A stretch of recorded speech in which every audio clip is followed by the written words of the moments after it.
The Giver, Chapter 11. Jonas felt nothing unusual at first. He felt only the light touch of the old man's hands on his back. He tried to relax, to breathe evenly. The room was absolutely silent, and for a moment Jonas feared that he might disgrace himself now, on his first day of training, by falling asleep. Then he shivered. He realized that the touch of his hands felt suddenly cold. At the same instant, breathing in, he felt the air change, and his breath was cold. He licked his lips, and in doing so, his tongue touched the suddenly chilled air. It was very startling, but he was not at all frightened now. He was filled with energy, and he breathed again, feeling the sharp intake of frigid air. Now, too, he could feel cold air swirling around his entire body. He felt it blow against his hands where they lay at his side, and over his back. The touch of the man's hand seemed to have disappeared. Now he became aware of an entirely new sensation. Pinpricks? No, because they were soft and without pain. Tiny, cold, feather-like feelings peppered his body and face. He put his tongue out again and caught one of the dots of cold upon it. It disappeared from his awareness instantly, but he caught another and another. The sensation made him smile. One part of his consciousness knew that he was still lying there on the bed in the annex room, yet another separate part of his being was upright now in a sitting position. Beneath him he could feel that he was not on the soft decorated bed covering at all, but rather seated on a flat, hard surface. His hands now held, though at the same time they were still motionless at his side, a rough, damp rope. And he could see, though his eyes were closed. He could see a bright, whirling torrent of crystals in the air around him, and he could see them gather on the backs of his hands like cold fur. His breath was visible. Beyond, through the swirl of what he now somehow perceived, was a thing the old man had spoken of. Snow. He could look out and down a great distance. He was up high someplace. The ground was thick with the furry snow, but he sat slightly above on a hard, flat object. Sled. He knew abruptly. He was sitting on a thing called sled. And the sled itself seemed to be poised at the top of a long, extended mound that rose from the very land where he was. Even as he thought the word mound, his new consciousness told him hill.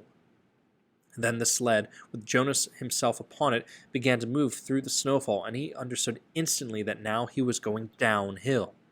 No voice made an explanation. The experience explained itself to him. His face cut through the frigid air as he began the descent, moving through the substance called snow on the vehicle called sled, which propelled itself on what he now knew without doubt to be runners. Comprehending all those things as he sped downward, he was free to enjoy the breathless glee that overwhelmed him. The speed, the clear cold air, the total silence, the feeling of balance and excitement and peace. Then, as the angle of the incline lessened, as the mound, the hill, flattened near the bottom, the sled's forward motion slowed. The snow was piled now around it, and he pushed with his body, moving it forward, not wanting the exhilaration to end. Finally, the obstruction of the piled snow was too much for the thin runners of the sled, and he came to a stop. He sat there for a moment, panting, holding the rope in his cold hands. Tentatively he opened his eyes. Not his snow hill sled eyes, for they had been opened through the strange ride. He opened his ordinary eyes, and he saw that he was still on the bed and that he had not moved at all. The old man, still beside the bed, was watching him. "How do you feel?" he asked. Jonas sat up and tried to answer honestly. "Surprised," he said after a moment. The old man wiped his forehead with his sleeve. "Whew," he said, it was exhausting, but even transmitting that tiny little memory to you, I think it lightened me just a little." "Do you mean, you did say I could ask questions?" The man nodded, encouraging his question. "Do you mean now you don't have the memory of it? Of that ride on the sled anymore?" "That's right. A little weight off this old body." "But it was such fun, and now you don't have it anymore. I took it from you."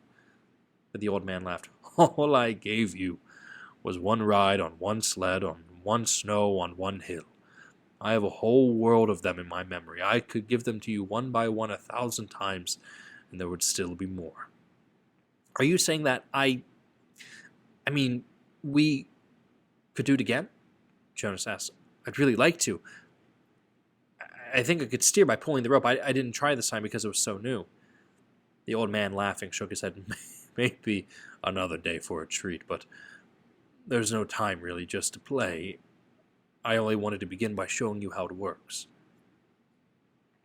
Now, he said, turning businesslike, lie back down. I want to... Jonas did. He was eager for whatever experience would come next, but suddenly he had so many questions. Why don't we have snow and sleds and hills? He asked. And when did we? In the past. Did my parents have sleds when they were young? Did you? The old man shrugged and gave a short laugh.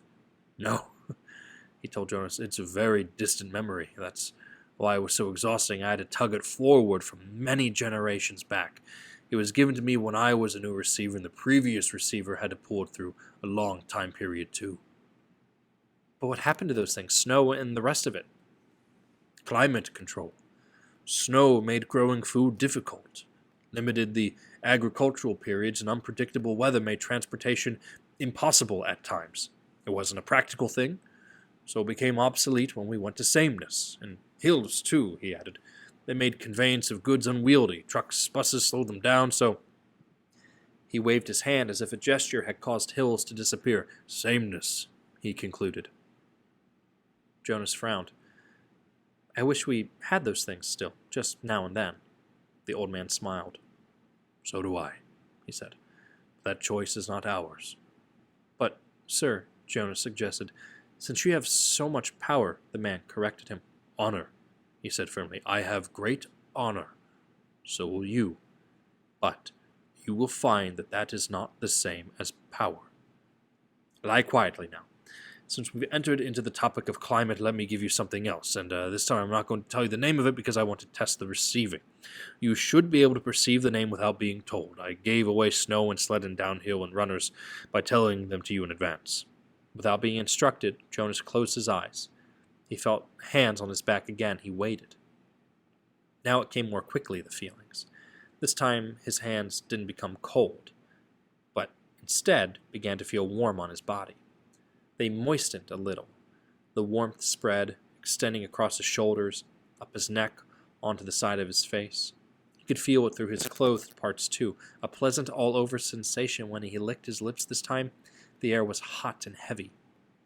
He didn't move. There was no sled. His posture didn't change. He was simply alone someplace out of doors, lying down, and the warmth came from far above. It was not as exciting as the ride through the snowy air, but it was pleasurable and comforting. Suddenly, he perceived the word for it. Sunshine. He perceived that it came from the sky. Then it ended. Sunshine, he said aloud, opening his eyes. Good. You did get the word. That makes my job easier, not so much explaining. And it came from the sky. That's right, the old man said, just the way it used to be. Before sameness, before climate control, Jonas added.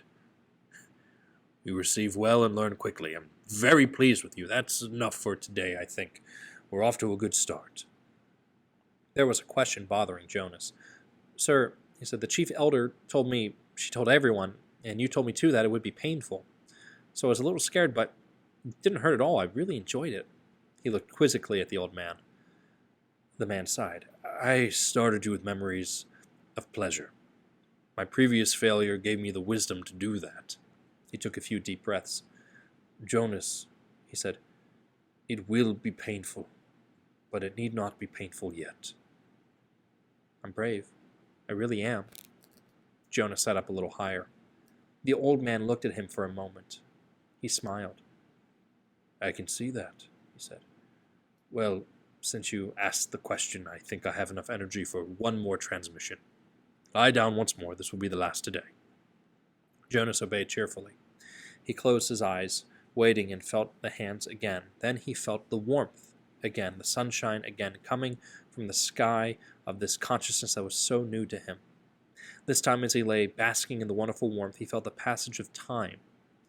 His real self was aware that it was only a minute or two. But his other, memory receiving self felt hours pass in the sun. His skin began to sting. Restlessly, he moved one arm, bending it, and felt sharp pain in the crease of his inner arm at the elbow. Ouch! He said loudly and shifted on the bed. Ow! He said, wincing at the shift, and even moving his mouth to speak made his face hurt. He knew there was a word, but the pain kept him from grasping it. Then it ended. He opened his eyes, wincing with discomfort. It hurt, he told the man, and I couldn't get the word for it. It was sunburn, the old man told him. It hurt a lot, Jonas said. But I'm glad you gave it to me. It was interesting, and now I understand better what it meant that there would be pain. The man didn't respond. He sat silently for a second. Finally said, Get up now. It's time for you to go home. They both walked to the center of the room. Jonas put his tunic back on. Goodbye, sir, he said, and thank you for my first day. The old man nodded to him. He looked drained and a little sad. Sir, Jonas said shyly. Yes. Do you have a question? It's just that I don't know your name. I thought you were the receiver, but now you say I'm the receiver, so I don't know what to call you. The man had sat back down in the comfortable, upholstered chair. He moved his shoulders around as if to ease away an aching sensation. He sounded terribly weary. Call me the giver, he told Jonas.